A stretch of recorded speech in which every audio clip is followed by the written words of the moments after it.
Sunday vlog. ಬೆಳಗ್ಗೆ ಎದ್ದು ಮೊದಲಿಗೆ ನಾನಿಲ್ಲಿ ಕಾಫಿನ ಮಾಡ್ಕೊತಾ ಇದ್ದೀನಿ. ಹಾಗೆ ಕಾಫಿ ಕುಡಿತಾ ಇಬ್ಬರು ಸ್ವಲ್ಪ ಹೊತ್ತು ಮಾತಾಡ್ತಾ ಕುಂತಿದ್ವಿ. ಇವತ್ತಿನ ಬ್ರೇಕ್ಫಾಸ್ಟಿಗೆ ನಾನು ಉಪ್ಪಿಟ್ಟನ್ನ ಮಾಡ್ತಾ ಇದ್ದೀನಿ.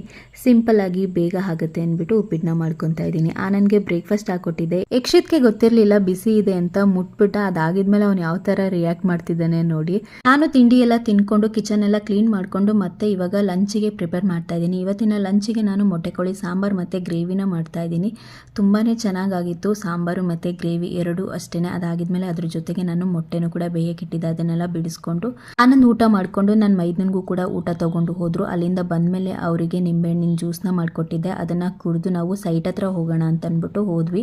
ಹಾಗೆ ಬರ್ತಾ ಅಲ್ಲೇನೆ ನಾವು ಪಾನಿಪುರಿ ಮಸಾಲೆ ಪುರಿ ಎಲ್ಲ ತಿನ್ಕೊಂಡು ಮನೆಗೆ ಬಂದ್ವಿ. ಬಂದಮೇಲೆ ಆನಂದ್ ನನಗೆ ಊಟ ಏನು ಬೇಡ ಜಾಸ್ತಿ, ಸ್ವಲ್ಪ ರೈಸ್ ಆದರೆ ಸಾಕು ಅಂತಂದ್ರು. ಸಾಂಬಾರು ಇತ್ತಲ್ಲ ಅದಕ್ಕೆ ಸ್ವಲ್ಪ ರೈಸ್ನ ಮಾಡಿದೆ. ಇದ್ರದ್ದು ಫುಲ್ ವ್ಲಾಗ್ನ ನನ್ನ ಯೂಟ್ಯೂಬ್ ಚಾನಲಲ್ಲಿ ನಾಳೆ ಅಪ್ಲೋಡ್ ಮಾಡ್ತೀನಿ. ವೆಯ್ಟ್ ಮಾಡ್ತಾ ಇರಿ. ಮತ್ತೆ ಸಿಗ್ತೀನಿ. ಬಾಯ್.